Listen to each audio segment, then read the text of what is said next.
तो हम ये देखते हैं कि मानकीकरण किस प्रकार उत्पादकता में सुधार करता है।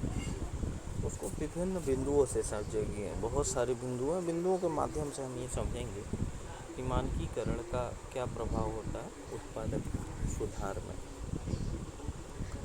अब मानकीकरण जो है किसी भी सिस्टम या ऑर्गेनाइजेशन में जो इनएफिशिएंसी है उसको कम करता है।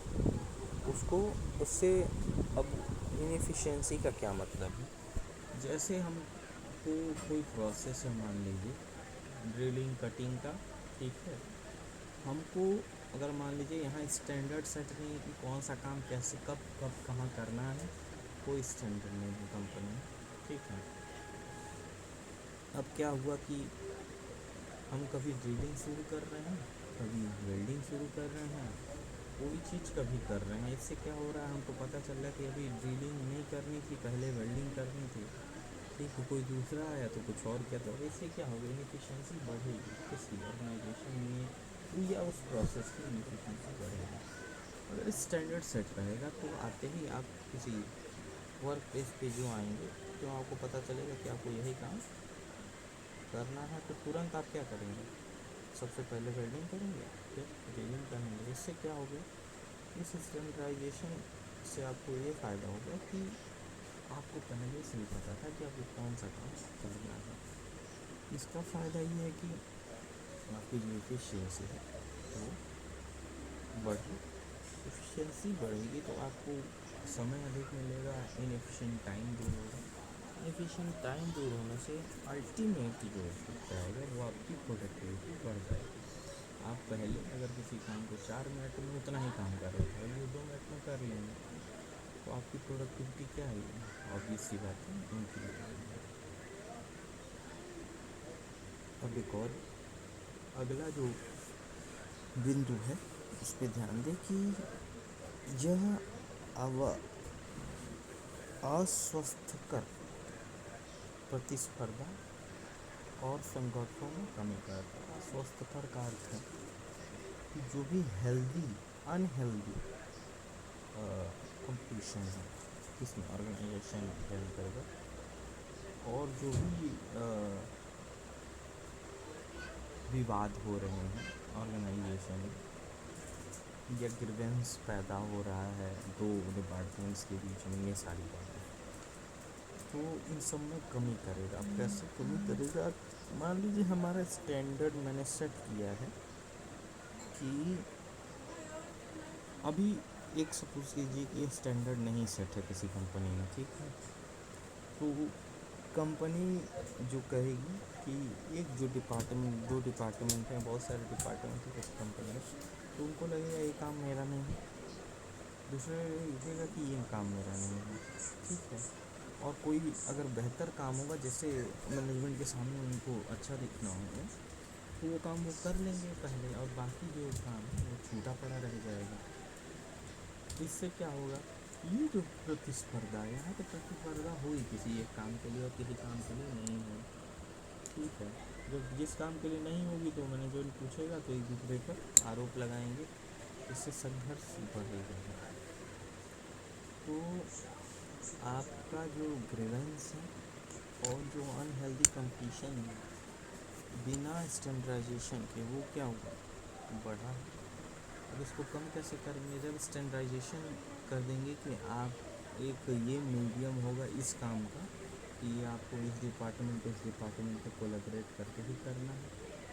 तो अगर ये स्टैंडर्ड बन गया है कंपनी में, तो इससे क्या होगा, हर डिपार्टमेंट को अपना काम पर रहेगा, उसको ये नहीं बताना पड़ेगा कि आपका ये काम करना है कि नहीं करना है। अब अगला जो बिंदु है उसको देखें कि मानकीकरण जो है कर्मचारी के मनोबल के लिए अच्छा है। मतलब ये जो वर्कर्स मोटिवेशन है स्टैंडर्डाइजेशन से इंक्रीज हो जाते हैं। अब इससे फायदा ये है कि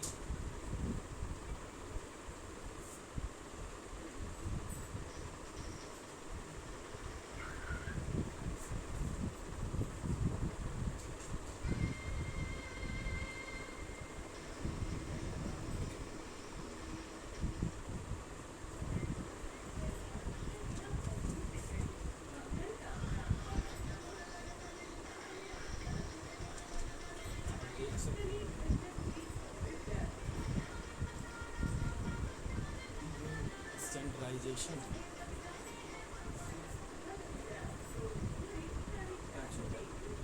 वर्कर का मोटिवेशन मैंने पहले ही बताया था कि अगर प्रॉफिटेबिलिटी बढ़ती है किसकी, आपके ऑर्गेनाइजेशन की, तो इनडायरेक्टली वो आपके वर्कर की मोटिवेशन और भी कई तरीके जैसे ऐसे समझ सकते हैं कि आपने कोई भी काम करने का एक स्टैंडर्ड सेट कर दिया, किसके लिए, कर्मचारियों के लिए। इससे उनका ये फ़ायदा होगा कि वो इनएक्टिव काम, ज़रूरत से अधिक कार्य करने से बचेंगे। फालतू में जो यहाँ से वहाँ मूवमेंट हो रहा था, जिसको इनएफिशिएंट मूवमेंट भी कहा जाता है, वो मूवमेंट कम होगा, जिससे उनको थकान कम होगी। अब इससे क्या होगा, उनको पता रहेगा कि हमें इतना ही काम करना है, और उससे उनका प्रोडक्टिविटी भी बढ़ेगा। पैसा मिलेगा, उनका मनोबल भी अच्छा रहेगा कि काम भी कम, पैसे भी ठीक। तो ये एक तरीका है स्टैंडर्डाइजेशन का, जिससे आप बहुत सारे फ़ायदे देख रहे हैं।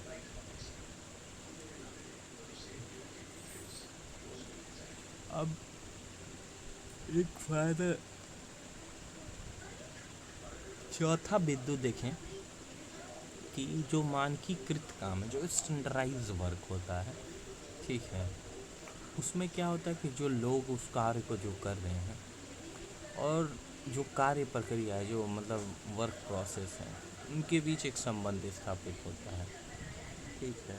अब संबंध क्या है, एक ही काम करना है, उनको पता हो गया है, उनका जो सामंजस्य है काम के साथ वो बढ़ाएगा।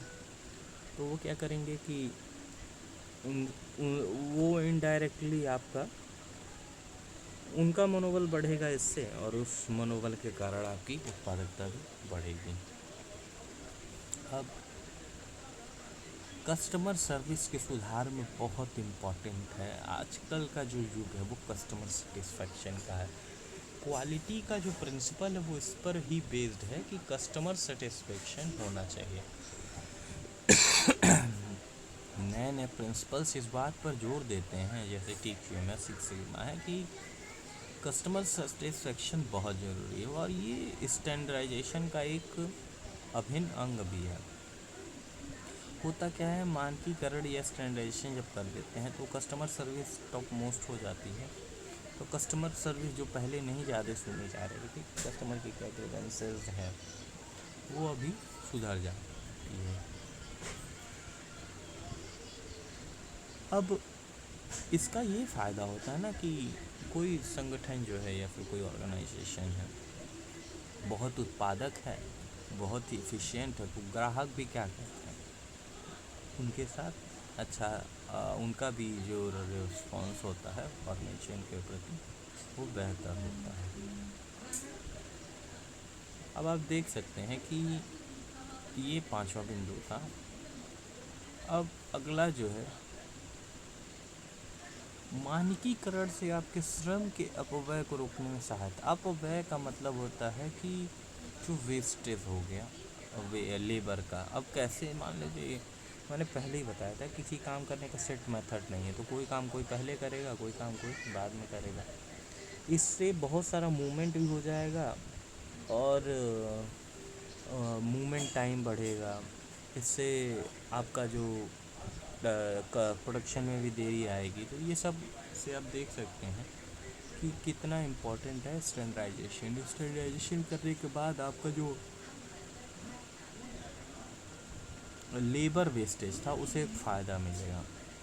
अब लेबर वेस्टेज को कमी आएगी तो आपको पता चला कि आप 4 की जगह 3 ही लेबर लग रहे थे पहले उसी काम को अधिक करके, क्योंकि स्टैंडर्डाइज नहीं था। तो आपकी लागत जो है, क्योंकि जो लेबर को तो पैसे देने पड़ेंगे, तो लेबर को जो आप मनी देंगे उसमें आपकी कमी आएगी। अब इससे कमी आएगी तो आपका जो काम है वो पूर्ण क्षमता से होगा। तो ये जो है छठवें पॉइंट की बात थी। अब स्टैंडर्डाइजेशन से और भी फ़ायदे हैं। ये फ़ायदे मतलब ही नहीं दिखते, छुपे होते हैं, हिडन होते हैं, वो दिखते हैं। जो इंडस्ट्रियलिस्ट होगा वो उसको पता रहेगा कि ये फ़ायदे हैं। जैसे जो मैनेजमेंट है, प्रबंधन है, प्रशासन है, एडमिनिस्ट्रेशन है, ये सब बहुत इजी हो जाता है। इसमें एक सेट वो पाथ या चैनल बना रहता है कि इस चैनल के थ्रू आपको समस्याएं आएंगी, इसके थ्रू आ जाएंगी। और इसमें लोअर लेवल्स अपर लेवल तक जो कम्युनिकेशन है वो बेहतरीन हो जाता है, क्योंकि एक स्टैंडर्ड सेट कर देंगे हम कि जो फ्लो ऑफ कम्युनिकेशन है, मतलब जो इंफॉर्मेशन का फ्लो है अपर से लेकर के लोअर लेवल के ऑर्गेनाइजेशन के, उसमें फ़ायदा होगा तो प्रबंधन अच्छे से हो पाएगा, एडमिनिस्ट्रेशन भी अच्छे से हो पाएगा। अब इसका डायरेक्टली फ़ायदा आपको उत्पादकता में मिलेगा।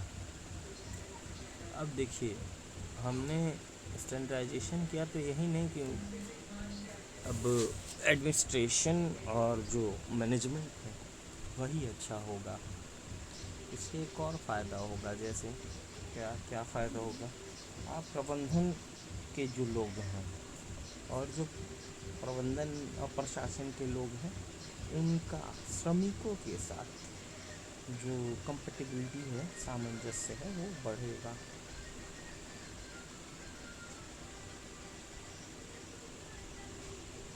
अब चूँकि जो इंफॉर्मेशन का फ्लो है पहले से बेहतरीन हुआ है, क्योंकि आपने स्टैंडर्डाइजेशन किया है इस प्रोसेस का कि हाँ, आपको कोई दिक्कत होगी तो आप इस चैनल के थ्रू हमारे पास आइएगा और हम आपको समस्याओं को सुनेंगे। तो इससे एक फ़ायदा निकल के आता है कि आपका प्रबंधन, प्रशासन और श्रमिक के बीच की जो ग्रीवेंस है वो कम होंगे, तो सामंजस्य की बढ़ोतरी होगी। ये 8वां पॉइंट था। अब अगला देखते हैं।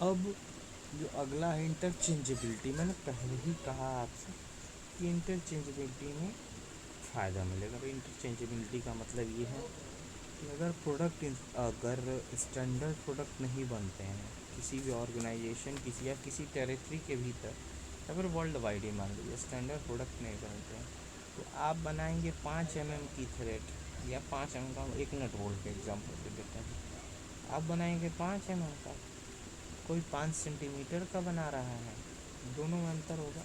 या फिर एक दूसरी यूनिट में मान लेते 5 इंच का है और कोई इसको कितने में बनाता है, 5 सेंटीमीटर में बनाता है, दोनों में अंतर होगा, ऑब्वियस सी बात है। अब दोनों के इस अंतर के कारण, अलग अलग वो रहने के कारण, जब भी मान लीजिए वो प्रोडक्ट या पार्ट ख़राब हो तो आपको क्या करना पड़ेगा, उस प्रोडक्ट या पार्ट को अगर चेंज करना है तो आपको क्या आएगी, आपको पता चलेगा कि इसका जो कंपेटिबिलिटी है, इंटरचेंजेबिलिटी है, मैंने उसमें लगाया और वो सही नहीं बैठा। अगर मान लीजिए स्टैंडर्ड प्रोडक्ट रहता तो हमको तुरंत पता चल जाता कि इतने नाप का हम जाके ले आएंगे और लगाएंगे तो हो जाएगा। तो उत्पाद की अंतर परिवर्तनीयता में वृद्धि सिर्फ और सिर्फ स्टैंडर्डाइजेशन से ही हो सकती है। कुछ प्रोडक्ट एक्सेप्शन भी होते हैं जिनकी इंटरचेंजेबिलिटी ज़्यादा नहीं होती है। ठीक है, अब अगला जो बिंदु है, स्वचालन का विस्तृत उपयोग संभव है। स्वचालन का मतलब होता है कि अपने आप ऑटोमोबाइल है, क्या ऑटोमोबाइल का मतलब होता है, या फिर इसको ऐसे कह सकते हैं कि ऑटोमेटेड के हैं, ऑटोमेटिक स्वचालन का अर्थ होता है ऑटोमेटिक। ठीक है, ऑटोमेटिक सिस्टम में वृद्धि कैसे हो पाती कि आपको पता रहेगा कि ऑटोमेटिकली यही काम करना है।